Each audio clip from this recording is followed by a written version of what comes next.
सब कर में हर संगे संगे कर ओनहनी से ज्यादा न बारू तू सुघार। ढेर स्मार्ट मत बना, चला टाटा। प्यार से कहिला निकल बहर 4 दिन खातिर भीड़ बस पार। निकला निकला कि हम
पहले समर शुभम राज गाजीपुर झरा तट गेहूँ काटल बा जरूरी।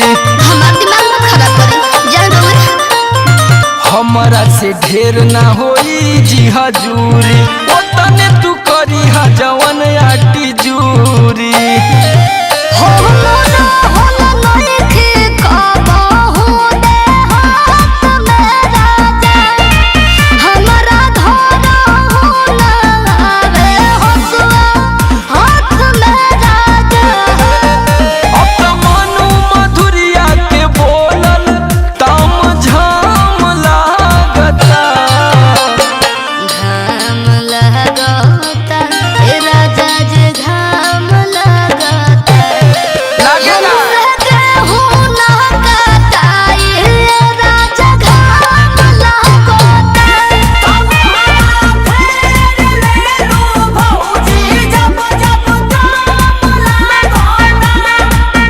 कटबू ना तो खैबू का।